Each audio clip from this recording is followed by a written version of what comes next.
Quem está conosco hoje é o nosso irmão Arley.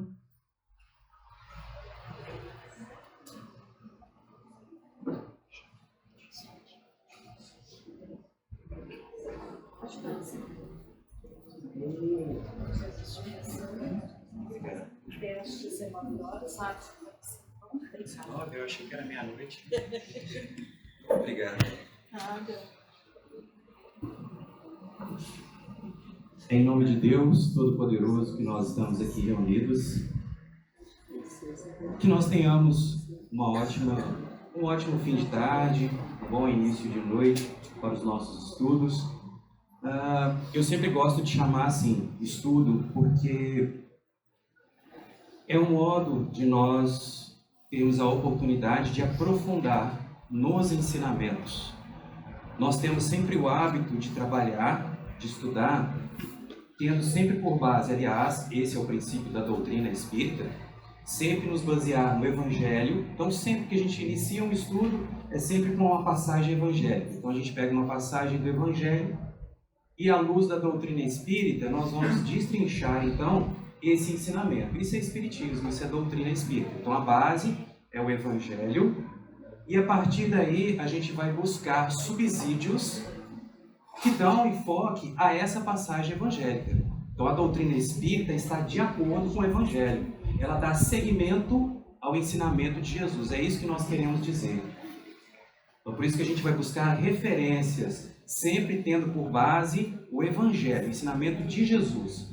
Então, essa é a base da doutrina espírita, sempre com foco moral. O objetivo da doutrina espírita é esse: é moralizar, é tornar melhores os seus adeptos, é contribuir com a moralização, intelectualização também, mas o foco central da doutrina espírita é a moralização das pessoas. Então, quem conhece o espiritismo, o trabalho é de melhorar, tornar-se melhor.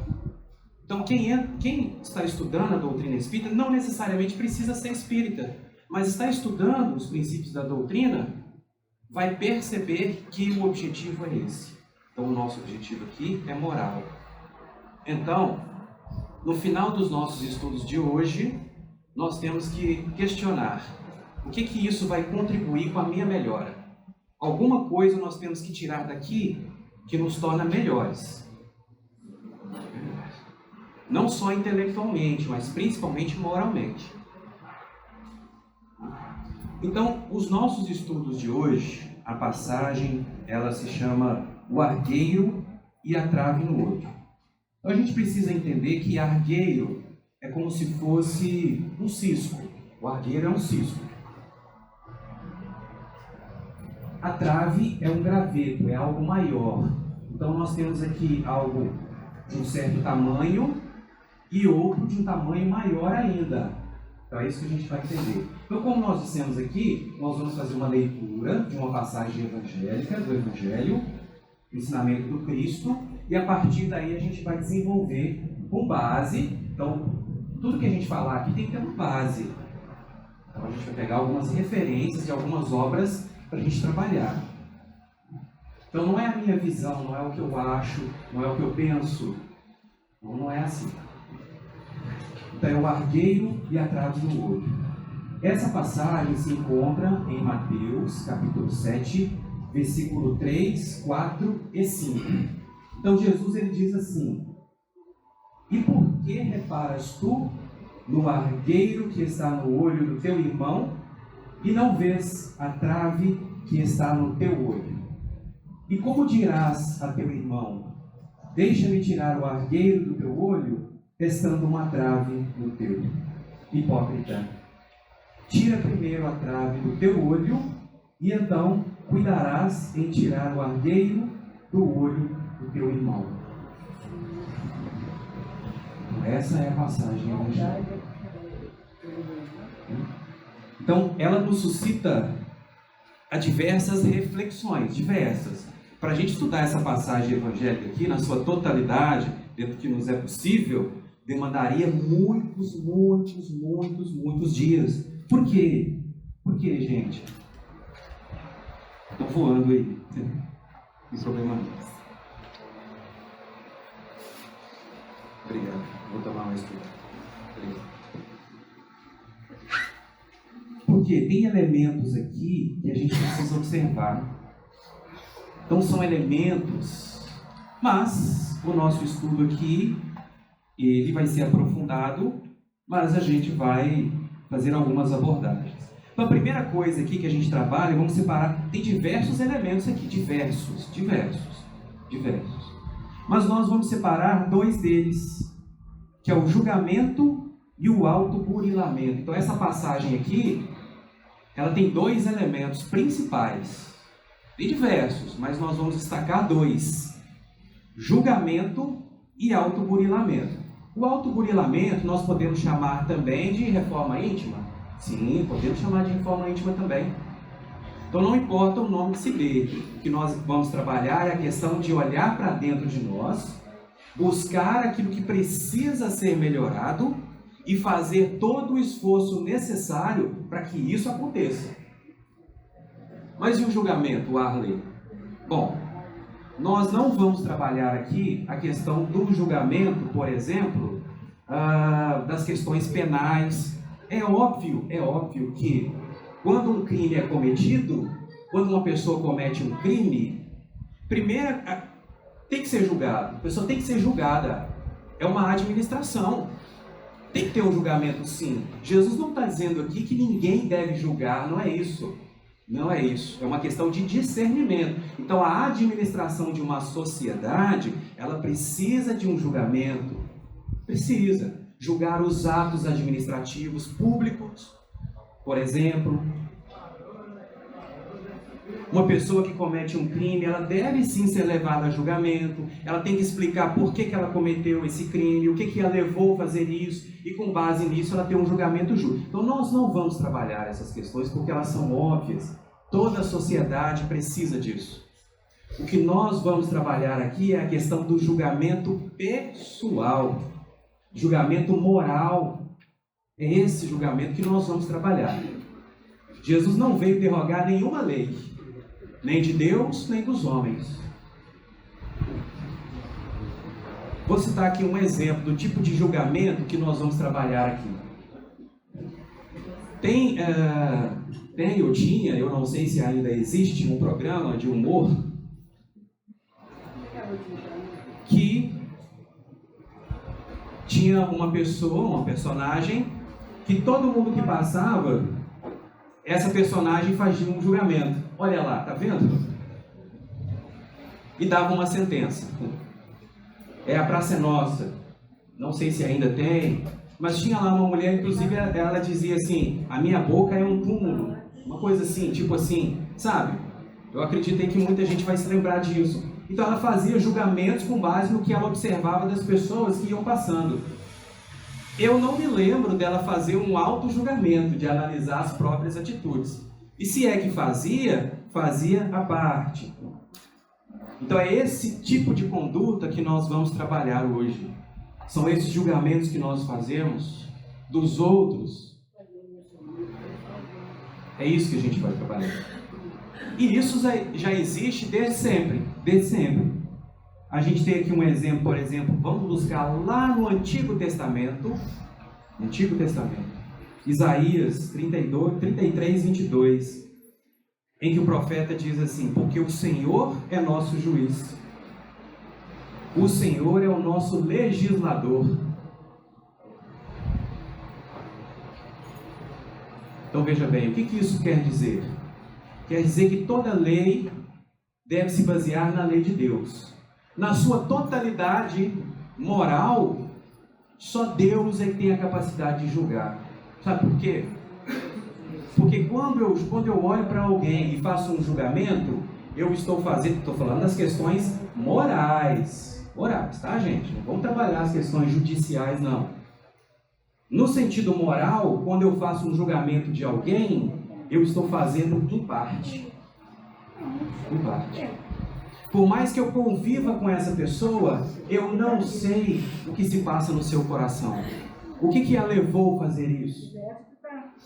O que levou essa pessoa a fazer cometer tal atitude? Então o nosso julgamento ele é parcial. Deus que vê o passado, o presente e o futuro, Ele conhece tudo, inclusive os nossos corações. Eu digo para a sociedade isso. Eu me comporto dessa forma, mas o que se passa no meu coração?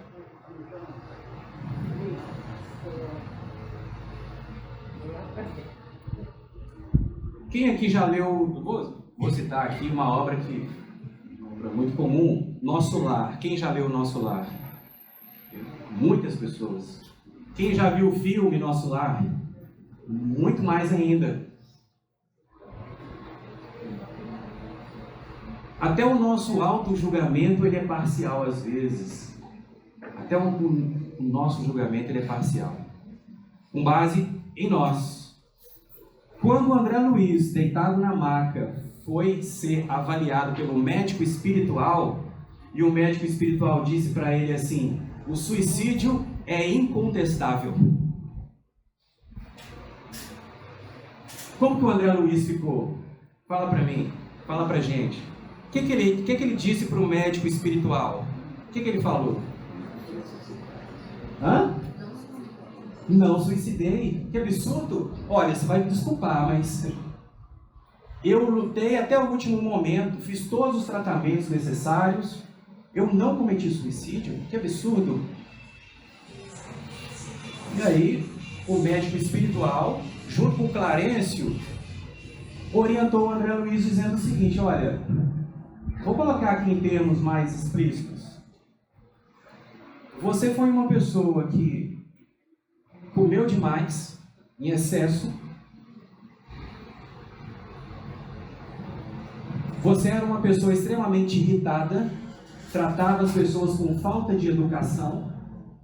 E tudo isso, andava sempre irritado, sempre nervoso, sempre irritado. Isso comprometeu o seu organismo fisiológico e, consequentemente, o seu organismo espiritual também. Gente, quando ele fala organismo espiritual, a gente precisa entender. O perispírito tem sistema digestivo? O perispírito tem coração? O espírito precisa disso? Não. O alimento é fluídico. O corpo físico, sim. Mas o perispírito, é claro que aqueles que desencarnam estão ali nos seus primórdios da desencarnação. O perispírito se apresenta idêntico ao corpo físico, mas com algumas exceções. Então, quando ele fala do organismo espiritual, ele está falando de algo espiritual, algo mais sutil. Tudo isso fica impregnado. As nossas raivas, o ódio, o rancor, o egoísmo são energias, é fluido, que fica impregnado no nosso perispírito. E essas energias densas têm consequências no corpo físico. E elas podem surgir como um câncer, por exemplo, uma raiva, mágoa muito impregnada, que a pessoa não trabalha, pode se manifestar de diversas formas. Pode se manifestar como um aneurisma. O André Luiz foi acumulando isso no perispírito, e se manifestou no corpo físico como uma enfermidade, e ele veio a desencarnar. É o que nós chamamos de suicídio indireto. Ele não teve a intenção de se matar, mas devido ao fato de alimentar esses sentimentos, ele foi morrendo aos poucos, porque as células foram sendo danificadas, tanto do corpo físico quanto do perispírito. O André Luiz, ele teve acesso a essas informações, mas ele as ignorava. Porque enquanto o André Luiz estava vivo, já existia diversas religiões, catolicismo, protestantismo, inclusive o espiritismo. Mas ele considerava as doutrinas espiritualistas como perda de tempo. Eu sou uma pessoa intelectual, não vou perder tempo com isso. Eu sou inteligente. Ele era católico no sentido de só externo, só exterior. Mas já existiam essas informações que ele ignorava. Então não teve desculpa. Então é um julgamento que nós fazemos à parte. Ele não se considerava um suicida. mas o organismo dele mostrava isso. Então, fazendo uma análise no perispírito dele, mas como assim? Ele não analisou o sistema digestivo? O André Luiz ainda estava no início do seu processo desencarnatório. Ele ainda apresentava o perispírito muito denso, uma matéria muito densa ainda. Então, e olha o que Jesus diz, João 8,16. E se na verdade julgo, o meu juízo é verdadeiro, porque não sou eu só, mas eu e o Pai que me enviou. O que isso quer dizer? O que isso quer dizer?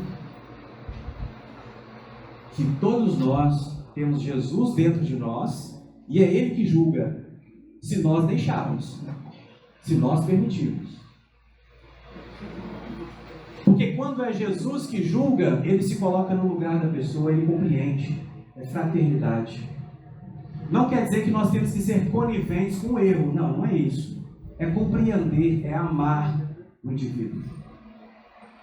É tentar se colocar no lugar dele. Se eu estivesse nessa situação, será que eu agiria diferente? Será?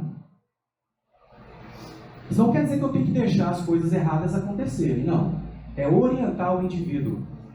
Orientar.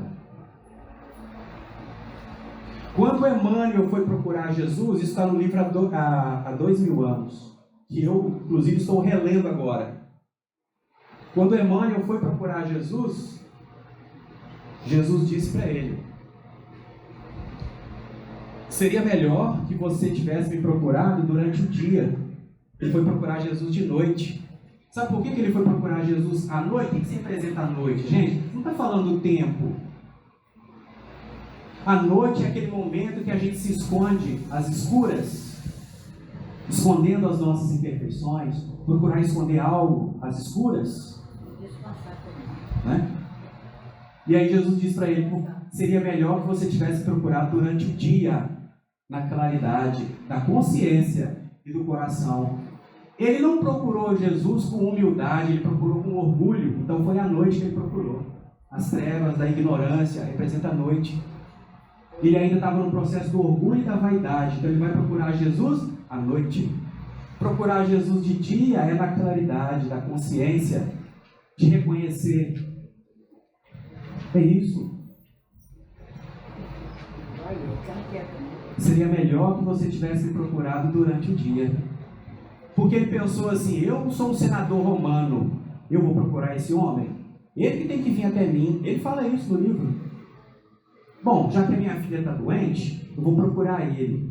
Mas eu vou despistadamente, para que ninguém saiba, que um senador está procurando um plebeu. A esposa dele, quando o filho dele é raptado, vai procurar Jesus durante o dia, na humildade, na simplicidade. E ela se alimenta na mensagem do Cristo. Eu estou falando do Emmanuel, mas não é enquanto ele estava naquela condição de senador romano. Públio Lentulus. E aí Jesus traz aquela mensagem para ele: eu vou curar a sua filha, sim, mas não atendendo ao seu orgulho e à sua vaidade, mas atendendo aos corações humildes da sua casa. Essa mensagem do Cristo, ele não estava desprezando o senador, estava orientando ele. Olha, você me procurou com orgulho, mas eu vou atender. Olha, o amor do Cristo. Jesus poderia ter dito: não, você é orgulhoso, eu não vou curar sua filha, não. Não vou, não. Você me procura com mais humildade, que aí eu vou. Não é assim que a gente fala? Você tenha mais respeito comigo? Jesus não. Jesus orienta, ensina: olha, o seu orgulho, a sua vaidade é um abismo no seu coração. Procura tratar isso, mas eu vou te ajudar.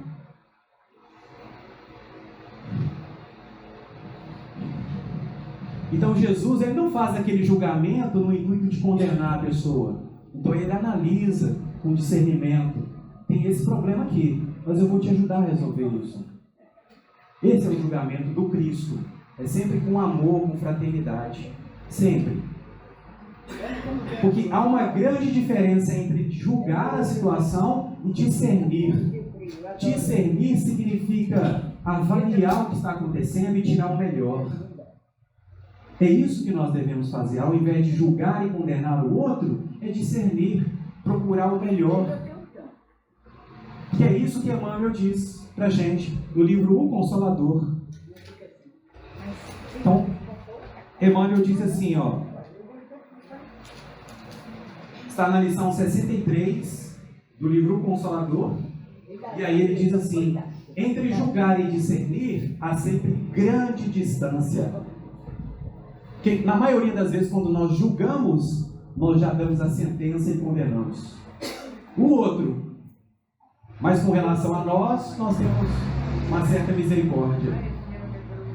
Nós sempre temos uma desculpa para os nossos atos. Mas com relação aos outros, a gente tem a condenação. Mas eu sempre converso com amigos que trabalham em escola também. E aí eu estava conversando com uma amiga e ela relatou o seguinte caso. Veio um pai extremamente irritado. O pai chegou irritado, tinha acontecido algo com o filho dele, um processo de bullying. Tinha feito bullying com o filho dele, estava irritado, marcou uma reunião com a direção da escola. E aí fizeram uma reunião com a coordenação e tudo. E aí ele relatou: olha, isso é absurdo. Chamou os pais de ambas as famílias, tanto de quem fez o bullying, tanto daquele que recebeu também. E aí o pai, extremamente irritado do filho que tinha recebido o bullying: isso é um absurdo, como é que a escola pode permitir isso? E além dos alunos, um que fez e o outro que recebeu, trouxeram amigos também, para comprovar se tinha realmente acontecido isso. E aí ele falou, o pai do menino que tinha recebido o bullying, falou que era absurdo, que a escola tinha que tomar providências. E aí um dos colegas do amiguinho que tinha feito bullying, ele falou o seguinte: olha, engraçado, ele tá dizendo que recebeu bullying. Mas semana passada, ele chamou a minha colega de gorda. Desculpa a palavra, tá, gente? Eu estou falando de acordo com o que ele disse. Ele chamou a minha colega de gorda e feia. Aí o pai ficou todo sem graça, né? Porque quando eu faço, eu quero justiça. Quando eu recebo, né? Quando eu recebo algo ruim, eu quero justiça. E quando eu cometo o ato, e aí? Que tipo de justiça que eu vou esperar para mim? Porque quando é o outro que faz comigo, eu quero de um jeito. E quando é o outro? E quando eu faço com o outro? E aí? Então nós somos parciais no nosso julgamento às vezes. Parciais. E é isso que o Emmanuel está dizendo aqui, ó. Há sempre grande diferença. O ato de julgar para a especificação de consequência definitiva pertence à autoridade divina. Porém, o direito de análise está instituído para todos. Análise. Mas a gente sempre quer condenar. Sempre. Quando é o outro. Quem aqui conhece a passagem da mulher adúltera? João 8, capítulo 8, versículo de 1 a 11. Passagem da mulher adúltera. Todos nós conhecemos. O que acontece nessa passagem? Uma mulher é trazida até Jesus. O que ela fez? Ela cometeu adultério, né? De acordo com as pessoas que estavam ali. Sou mestre, essa mulher foi apanhada em adultério. Eles queriam pegar Jesus em alguma contradição. Trouxeram a mulher até Jesus e disseram: o que deve ser feito a ela? Porque Moisés manda apedrejar. Realmente, lá no Deuteronômio, em Levítico, está escrito que a mulher que for pega em adultério deve ser levada em praça pública e ser apedrejada. Nossa Senhora! A lei era assim. Pois não? Alguém quer falar? lá fala que o homem também deveria ser levado, mas Jerusalém é uma patriarcal, né? Tirava o homem do Deuteronômio. Tem uma... Que bom você falar isso, porque tem uma lição de Emmanuel no livro Pão Nosso, intitulada E o Adúltero. E tem um ponto de interrogação lá. Procura esse livro lá, Pão Nosso. E o Adúltero, porque trouxeram a mulher. Inclusive lá em Deuteronômio está escrito assim: se a mulher for pega no ato e não gritar, não denunciar, ela tem que ser apedrejada. Por exemplo, a mulher que é estuprada, perdão, mas a mulher que era estuprada, se ela não gritasse, se ela não denunciasse, ela era apedrejada também. Olha, além de sofrer o ato, ainda... Gente, a mulher naquela época não podia entrar na sinagoga e ler os livros, não podia ler, não podia. Enfim, várias restrições. Então trouxeram a mulher. Porque a mulher não comete adultério sozinha. Enfim, trouxeram a mulher e perguntaram para Jesus: e aí, mestre, o que vai ser feito dela? Porque Moisés manda apedrejar. E Jesus está ali abaixado, em meditação. E eles insistem: e aí, Jesus, qual que é o julgamento? E aí Jesus olha para a mulher, olha para a multidão, e o que ele diz?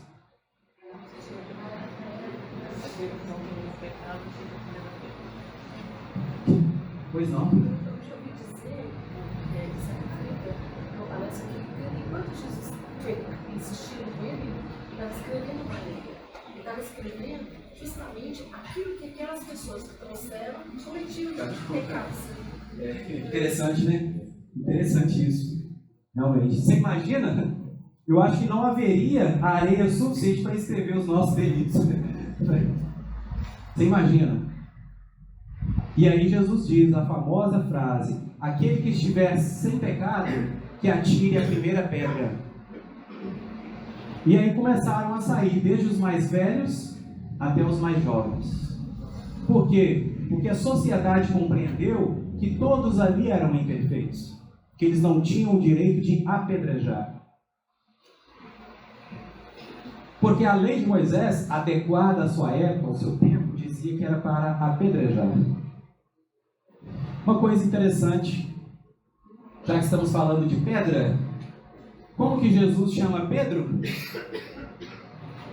Era Simão, né? Simão. E aí ele diz: pedra, a partir dessa pedra eu construirei a minha igreja.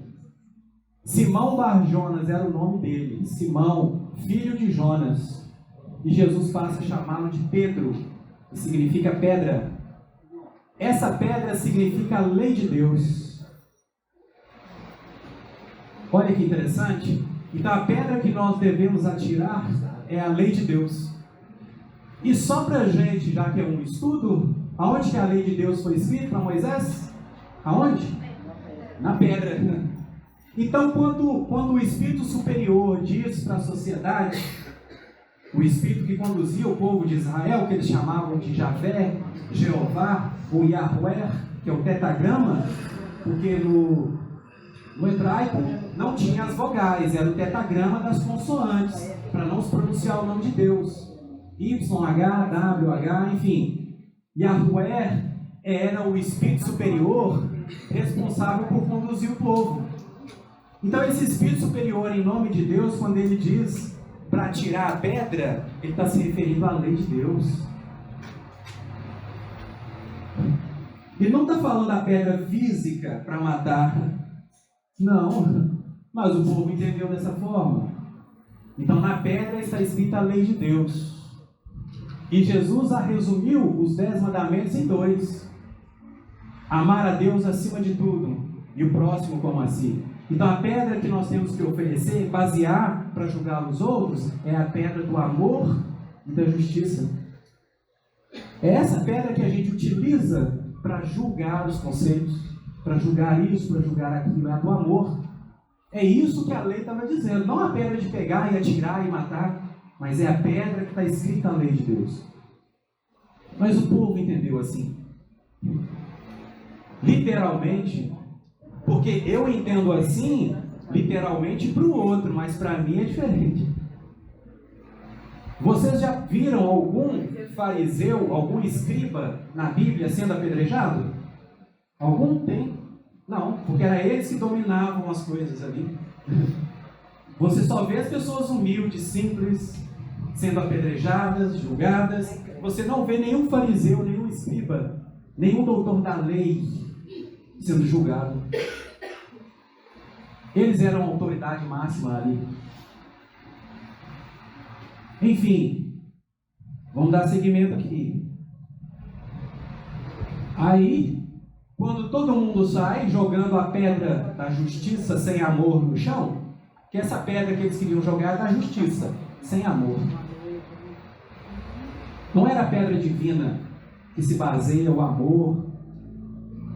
Não, era a pedra dos homens. Então quando elas caem no chão, porque as pedras dos homens sempre cairão no chão, a pedra de Deus não. Ela é divina. As dos homens sempre vão ser atiradas no chão, que é o local em que elas devem ficar. Porque elas são transitórias, são passageiras. Então elas são atiradas no chão. Eles atiram a pedra no chão, a pedra da justiça, e saem. E aí Jesus diz: onde estão aqueles que te julgavam? Foram embora. Porque o que permanece é o julgamento de Deus no final. E aí ele diz: nem eles te julgaram e nem eu. Porém, contudo, entretanto, porque Jesus, ele não é a favor dos erros. Ele compreende, mas ele não é a favor. Então ele orienta. Porém, vais e não tornes a pecar de novo. Ou seja, procura melhorar. Procura ser diferente. Eu compreendo a sua situação. Eu compreendo que você errou. Mas não volte a fazer isso de novo.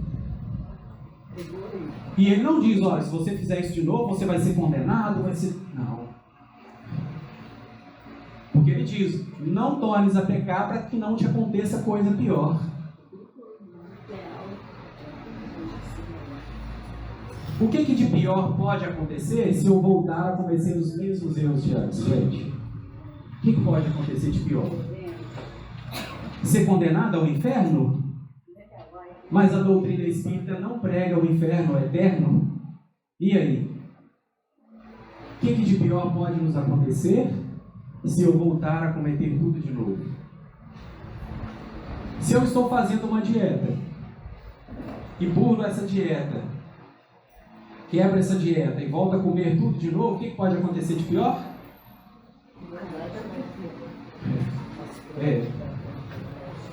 No caso de uma obsessão, a pessoa é obsediada e aí ela vai à casa espírita, o espírito é afastado, é esclarecido, é evangelizado.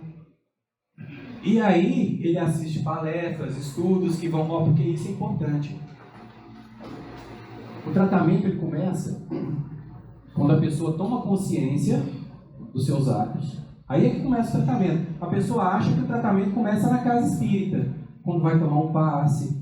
Não, o tratamento começa aqui, na mente, quando eu tomo consciência de que algo está errado. E aí ela é orientada a assistir palestras, estudos, porque aí ela vai entender os conceitos morais, a importância da mudança, da reforma íntima. E aí ela recebe tratamentos energéticos. Então esse é um dos primeiros passos para a cura. Porque aí prossegue a conscientização da pessoa continuar na mesma situação ou não. Se ela continuar na mesma situação, a obsessão continua. Não talvez pelo mesmo espírito. Se ele for esclarecido, ele se afasta. Mas ela pode ser obsediada de novo. Sabe por quê, gente? Sabe por quê? O que atrai o obsessor, gente? O que atrai o obsessor? Não são as nossas escolhas, os nossos atos? Como que a casa espírita vai proibir um obsessor de obsediar alguém? Não vai. Então ela vai orientar, ela vai fazer um tratamento para afastar aquele processo. Se a pessoa não mudar de atitude, outros obsessores vão voltar. É a mesma coisa de uma gripe, de um resfriado. Se a pessoa continuar no mesmo processo, a gripe volta de novo. Então, quando Jesus diz, vai e não peques mais, é para mudar nossos pensamentos, nossos sentimentos. Porque o que atrai o obsessor, por exemplo, o obsessor, ele entra dentro do nosso corpo, não é? Ele expulsa o espírito que está ali e entra, não é assim a obsessão? Não é não? Eu aprendi errado? Como que é a obsessão? Ela é aonde? Como que começa? Aonde que é feita a obsessão? Ah, ali ó. Na mente. A obsessão ela se dá na mente. O espírito se liga à mente do indivíduo. Começa na mente. E aí tem outros processos de ligação. Pode se ligar ao sentimento, ao coração. São vários fios a obsessão. São vários fios que se ligam à pessoa. Mas ela se dá na mente. O espírito não entra dentro do corpo. Nem nós entramos no corpo. Eu não estou dentro do meu corpo. Eu fico em volta. Olha, o nome não é perispírito, gente. Peri significa em volta de alguma coisa. Em volta do espírito. Perispírito significa em volta do espírito. Ou seja, tem um corpo que envolve o espírito. Olha que interessante. É assim. Então o obsessor ele fica do nosso lado, nos intuindo. Porque nós o chamamos. Eu é que chamei o obsessor? Eu é que abri a porta para ele entrar. Como que eu abro a porta para a obsessão acontecer? Através do pensamento, dos sentimentos. É assim. Então, para que isso mude, eu tenho que mudar meu pensamento, meus sentimentos. Aquela pessoa me paga, eu vou me vingar. Pronto, abri a porta. Não quer dizer um pensamento, né? São aqueles pensamentos que a gente vai alimentando. Então eu preciso me autoavaliar. Esse é o julgamento que a gente está trabalhando aqui. Julgar as nossas intenções, os nossos pensamentos. Por que eu estou pensando isso? O que isso vai acarretar? Quais serão as consequências? Eu quero me vingar. Quais são as consequências da vingança? Então, esse é o pensamento. Por que eu estou dizendo tudo isso? Porque nós conhecemos a passagem da mulher adúltera até o momento em que Jesus diz para ela, vai e não peques mais. Só que tem mais. A história continua. Alguém conhece a continuidade dessa história? Não? Tá bom. Então nós vamos dar aqui uma referência de estudo.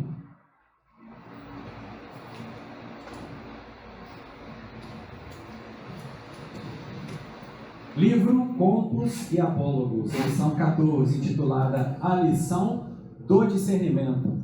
É a continuidade dessa passagem do Evangelho. E como que ela continua?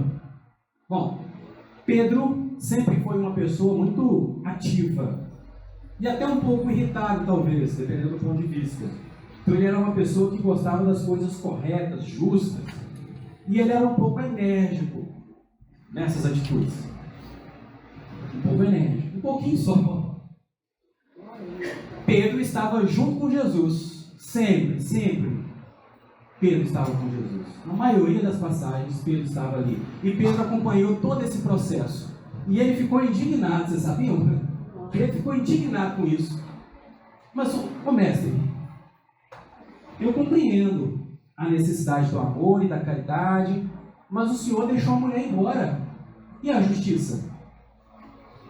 Ela cometeu adultério. Será que nós não estamos sendo coniventes com as coisas erradas? Pedro indaga Jesus. Se a gente deixar essa mulher embora, e a família? O adultério destrói as famílias. E aí Jesus orienta o discípulo. Pedro, saibamos olhar para as pessoas com um pouco mais de amor, de respeito. Nós não sabemos, Jesus sabia, mas ele fala ali para o discípulo, nós não sabemos o que levou essa mulher a fazer tal ato. Será que ela não foi arrastada para isso? Nós não sabemos. Deixemos o julgamento para Deus. E aí o apóstolo indignado continua. Eu entendo, mestre, mas E as famílias? Porque essa mulher cometeu adultério. E aí Jesus amorosamente diz: mas Pedro, será que alguém não a induziu a fazer isso? Nós não sabemos. E aí Pedro falou assim: então nós temos que trazer o adúltero aqui também.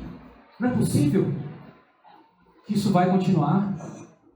E aí uma senhorinha que estava acompanhando todo o processo, uma senhora idosa já, se aproxima, pede licença com toda a humildade e diz assim: senhores, com todo respeito, essa menina é minha sobrinha. É minha sobrinha. Nós somos muito humildes, muito pobres. Inclusive a minha irmã, a mãe dela, ela é paralítica, é cega, está acamada. Nós viemos até aqui em busca de alimento e nós fomos assaltadas por um rapaz. E a minha sobrinha, coitada, tentou lutar contra ele. E aí ele começou a gritar e levá-la a julgamento.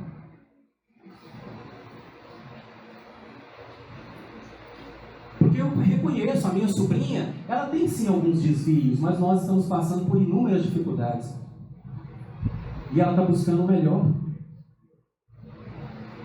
E aí Pedro, indignado com a situação, ele diz assim: e cadê aquele que tentou assaltar você? Nós temos que levá-lo à justiça. Isso não pode acontecer, isso é um absurdo. Pedro falou energicamente em busca de justiça, tentando julgar a situação que ele estava observando. E aí a senhorinha aponta: ele está ali, numa casa, numa pensão, ele está ali, ele escondeu ali. E aí Pedro vai, nós vamos buscar ele e vamos levá-lo a julgamento. E aí a senhorinha acompanha Pedro e Jesus acompanha também, só observando a situação.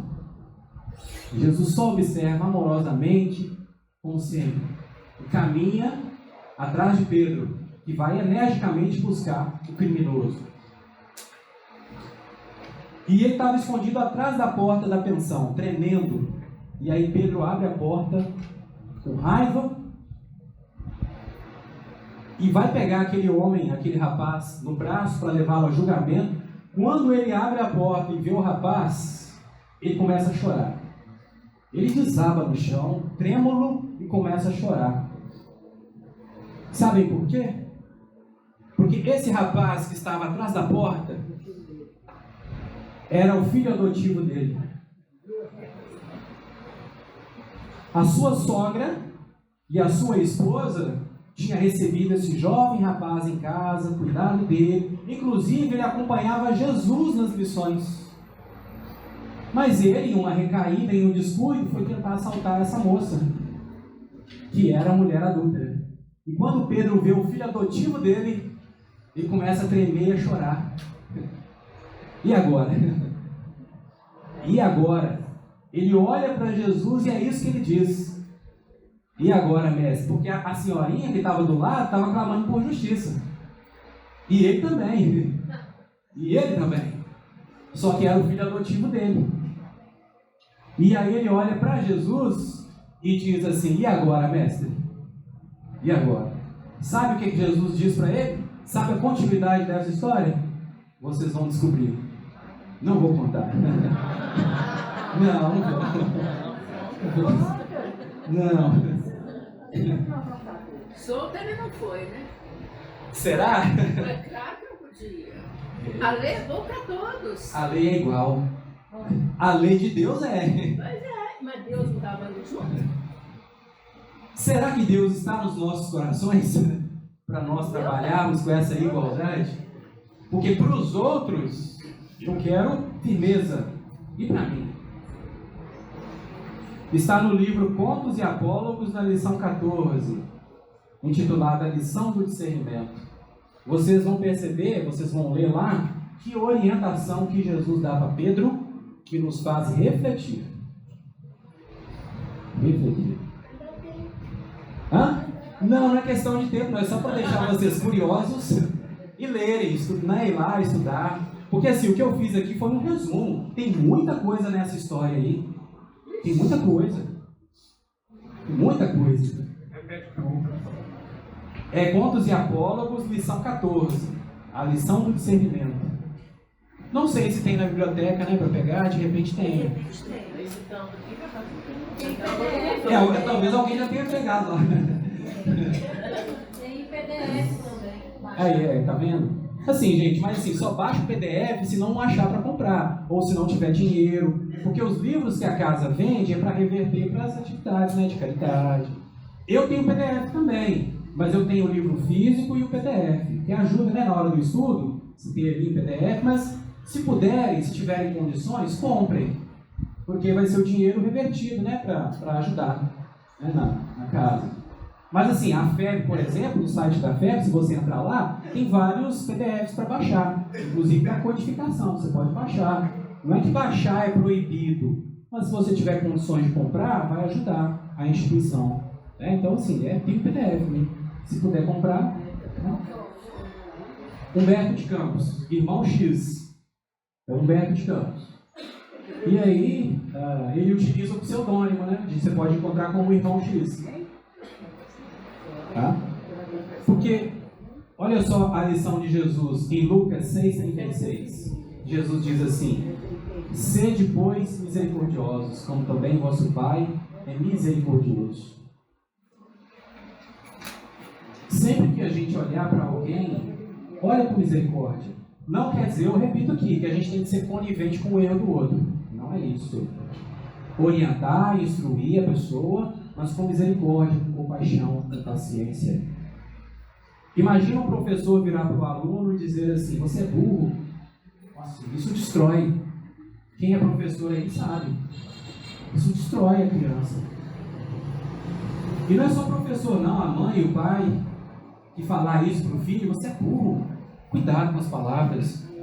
Principalmente para as crianças, gente. Porque a criança absorve aquilo ali fica na mente dela. Para você tirar isso, é um trabalho. O André Luiz, no livro Agenda Cristã, ele diz assim, eu não sei o capítulo, mas está no livro Agenda Cristã: 1 minuto de conversação inútil pode nos fazer perder 1 século de evolução. 1 minuto de conversação inútil. Sabe por quê, gente? Não é absurdo, não. Não é, não. E a doutrina espírita comprova isso. Porque nós trazemos conosco espíritos do bem e outros não tão do bem assim. Todos nós, sem exceção. Nós atraímos os espíritos com base nos nossos pensamentos e nos nossos sentimentos. Se nós nos envolvermos em conversações inferiores, nós vamos atrair o quê? Espíritos inferiores, ué. É lei de atração, é ação e reação, é sintonia. Sintonia. Não se envolvam em conversações e atos inferiores por muito tempo. Eu sei que tem situações que são difíceis. Porque tem pessoas assim, daí a gente está fazendo uma análise. Você chega e conta uma fofoca para a pessoa. E ela ainda aumenta, olha, tem mais, viu? E aí aumenta mais a situação. Nossa, você viu o que a pessoa fez? Nossa, que absurdo. Nossa, tem mais, você não sabia não? Tem mais. A gente aumenta. A gente não reúne para escutar uma fofoca, a gente encarnado aqui? Os desencarnados também. Mas desencarnado gosta de fofoca? Ó, se gosta. Sabe por quê? Quem são os espíritos, gente? Eles são os homens e as mulheres desencarnados. A única diferença do espírito para mim, para nós, aqui, é que eu estou no corpo físico. Ele não. A diferença é essa. Mas somos idênticos. Das mesmas coisas que eu gosto, o espírito que está do meu lado gosta do mesmo jeito. O que é que nos atrai? Nós não estamos falando aqui de santidade. Nossa, a pessoa tem que ser santa, tem que ser um monge. Nós estamos falando de disciplina. Disciplina.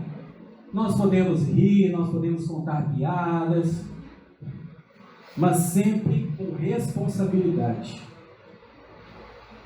Porque uma pessoa que chega para contar algo de mim de outra pessoa, provavelmente ela conta algo de mim para essa mesma outra pessoa também.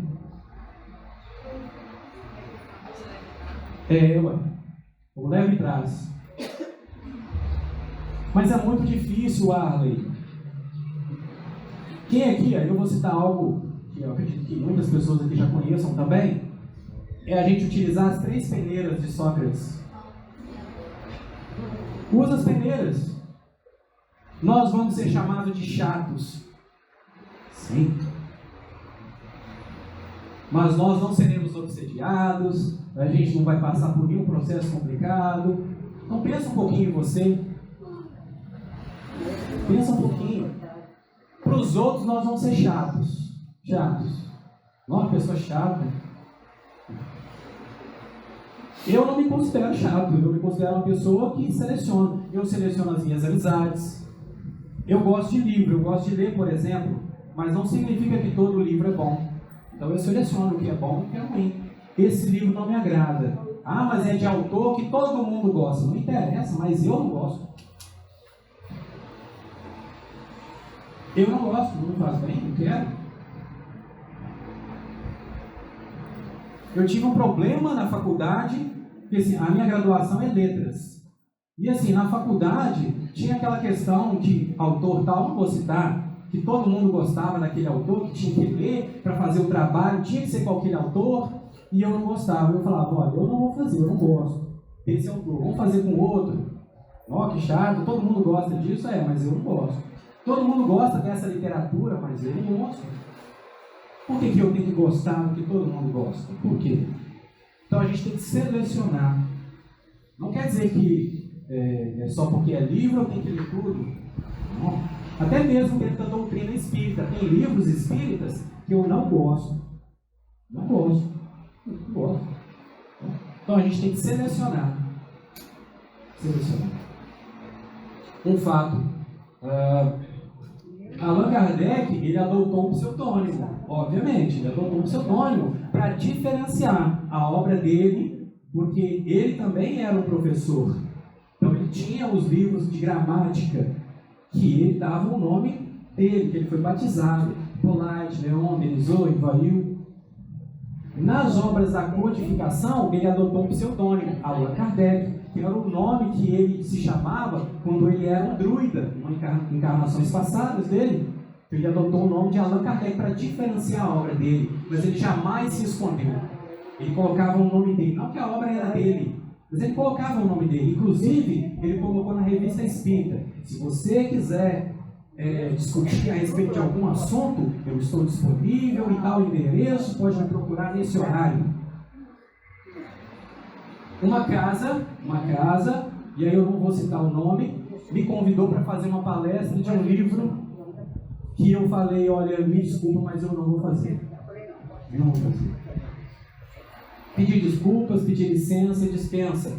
Primeiro, o livro não tinha nem nome do autor. Nossa. E era uma obra duvidosa que não tinha respaldo dentro da doutrina espírita. Então aí eu falei, não. Não quer dizer que pelo fato de eu ser palestrante, eu tenho que aceitar tudo, que eu tenho que discernir, eu tenho que julgar a situação, eu tenho que analisar, porque nós estamos transmitindo conteúdo para as pessoas, elas vão ouvir aquilo e vão acreditar. Qual que é a responsabilidade disso? Isso vai atrapalhar o espiritismo? Não. Que a doutrina espírita está baseada em terreno firme. Quem estuda sabe, quem conhece sabe. Mas, imagina uma pessoa que entra na casa pela primeira vez, não conhece o espiritismo, ela vai acreditar naquilo. Então nós temos que ter um mínimo de responsabilidade. Um motorista de transporte coletivo, ele levanta e tem que trabalhar. Mas ele percebe que não está bem, não dormiu bem, e aí ele vai ligar para a empresa e dizer, olha, não estou bem, não vou trabalhar hoje. Isso se chama responsabilidade, porque ele está conduzindo pessoas. É responsabilidade. Então nós temos que ter responsabilidade, julgar as situações, analisar, discernir. Hoje as pessoas estão muito ligadas, e aí eu quero aproveitar a leitura que foi feita hoje. nas questões materialistas. Não que a matéria não seja importante, claro que é. Para eu trabalhar o orgulho, a vaidade, o egoísmo, eu preciso do corpo físico para isso. Por isso que a gente encarna. Então a matéria é importante. Só que ela não é única e exclusivamente importante. Em detrimento do espírito. O que eu estou querendo dizer? Porque hoje em dia criou-se um padrão de beleza, por exemplo. E aí não estou julgando as pessoas que fazem isso. Nós estamos fazendo um julgamento moral. Criou-se um padrão de beleza em que a pessoa, para ela atender a esse padrão, ela tem que ter cabelo liso, tem que ter lábios carnudos, tem que ter um corpo delineado. São padrões que alguma parte da sociedade determina. E as pessoas se desesperam para atender isso. Tudo bem, nós temos um corpo físico, precisamos cuidar dele. Mas fazer isso em detrimento das questões morais... Sabe por quê? É mais fácil fazer um procedimento estético do que trabalhar a vaidade, o orgulho. Mais fácil. Você aí tem 5 mil, 10 mil reais, você faz um procedimento estético. Trabalhar o orgulho que eu venho alimentando há 10, 15, 20 encarnações vai dar um trabalho. Eu não vou conseguir me libertar disso em uma única encarnação. Porque veja bem, eu venho alimentando o orgulho há 20 encarnações. Você quer libertar disso em uma? Não. E aí a pessoa reclama do trabalho, que é o local onde ela vai trabalhar o orgulho dela, reclama do trabalho. Chega em casa, reclama da esposa, reclama dos filhos, reclama do cachorro. Vai dormir, reclama do travesseiro, reclama de tudo.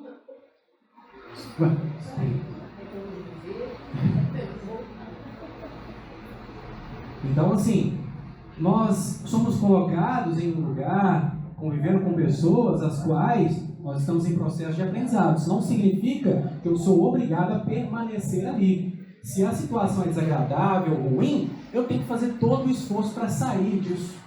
Mas sempre com equilíbrio. Quem está no campo, quem está na roça, reclama que a vida boa é na cidade. Quem está na cidade está doido para aposentar para ir para o campo, porque a felicidade está lá. É difícil para atender esse espírito. Onde você quer encarnar então, meu filho? Porque está encarnado na roça, reclama do sol quente, tem que acordar cedo.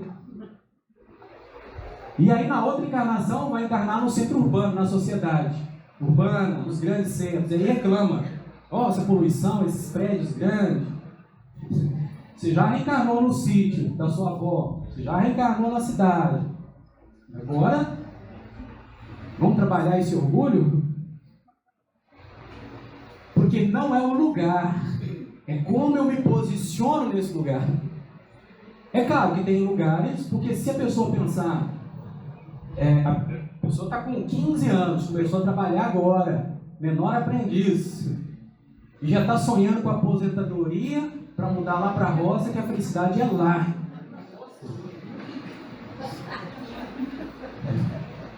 Gente. Não vai mais ter, não.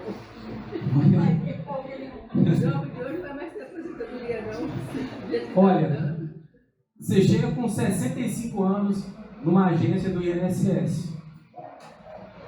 E aí eles falam para você, não, você está novo ainda. Não, pode voltar, trabalha mais. O INSS fala isso. Você chega no mercado de trabalho, na empresa, você tem 30 anos. 30 anos, olha só. Você chega numa empresa procurando emprego, eles falam para você, você está velho demais. Vai aposentar, vai pro INSS. Eu fui, eles mandaram eu voltar. Se eu tenho 30 anos, a sociedade me considera velho. Se eu tenho 65, o INSS me considera jovem. Tá difícil trabalhar nesse planeta. Porque, gente, por que eu estou dizendo isso? Porque nós fazemos julgamentos achando que a felicidade está naquele lugar.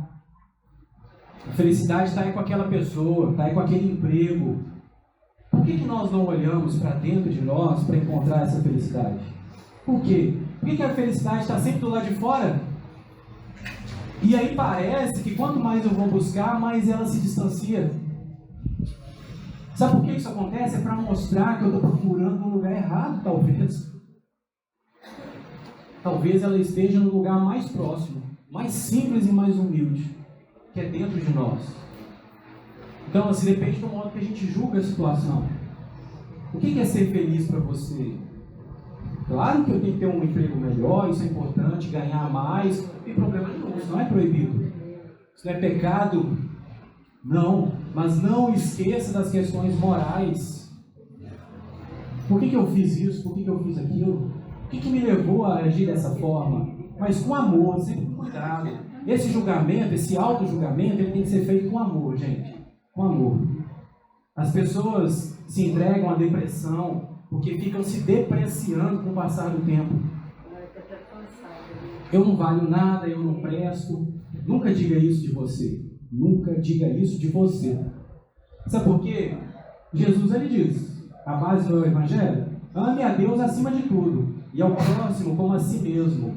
Eu sempre repito isso nos estudos, que a quantidade de pessoas deprimidas só tem aumentado, porque elas não sabem se auto-olhar, se auto-avaliar, que o julgamento que as pessoas fazem de si é que não presta, que não vale, que está gordo, que está feio. Isso aí a sociedade já diz, enfim. Mas, como que eu olho para mim? Que eu vou me basear no que a sociedade diz? Uma parte da sociedade, né? Não é toda, não, graças a Deus. Porque quem comanda esse planeta é Jesus. Então o mundo não está perdido, claro que não. Mas uma parte da sociedade diz que eu tenho que ser isso, que eu tenho que ser aquilo. Se eu me basear nesses conselhos, nossa, nunca vai ser suficiente. Nunca. Mas Jesus, ele olha para a gente, para cada um de nós, e ele diz assim, venha, do jeito que você estiver, como você estiver, venha. Uma parte da sociedade não diz, você só pode entrar aqui se você tiver o cabelo liso, se você tiver isso ou aquilo, uma parte. Mas Jesus não. Venha do jeito que você está. Porém, ele diz, olha, é necessário carregar a cruz, é necessário renunciar. Ele não diz que é fácil, ele diz que vai ter um trabalho. Porque quando nós olhamos para dentro, nós vamos enxergar coisas muito boas e algumas coisas que precisam ser melhoradas. O auto-julgamento ele tem que ser baseado sempre no amor. Sempre. Sempre olhe para você com amor. Tudo bem, eu fiz isso, mas a minha intenção não foi essa. O que eu posso fazer para melhorar? E olhe para o outro também com amor.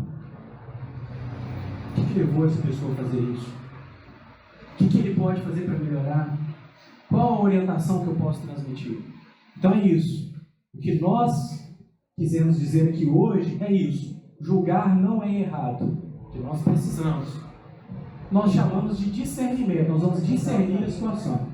E esse julgamento, sempre que nós fizermos, nós estamos falando dos conceitos morais. Esse julgamento, sempre que nós fizermos, tem que ser feito com amor, com respeito. Principalmente com relação a nós, com respeito. Tá? Então a mensagem é essa. E a gente encerra agradecendo a Deus, que foi em nome dele que nós trabalhamos e damos continuidade aos espíritos amigos que nos acompanham, da casa. Agradecemos o convite, o estudo, que é sempre benéfico para nós, e entregamos então as atividades. Vocês fazem a prece, por gentileza? Obrigada. Nós agradecemos a todos vocês pela presença. Em nome de Deus Todo-Poderoso, somos gratos aos estudos que a doutrina espírita nos ofereceu hoje e ao Evangelho, principalmente de nosso Senhor Jesus Cristo. Que essa base moral esteja viva em nossa mente e em nossos corações, para que nós possamos ser esclarecidos e evangelizados com base na moral do Cristo. Que a doutrina espírita possa nos ajudar a caminhar na direção do Mestre. Não só a doutrina, mas todas as religiões no mundo, que elas têm a responsabilidade de moralizar os seus cidadãos. Que todas elas catolicismo, protestantismo, espiritismo, possam assumir essa responsabilidade de moralizar os homens, as mulheres, os espíritos encarnados e desencarnados. E que nós possamos fazer a nossa parte de burilamento interno, de reforma íntima, sempre com amor. Que assim seja.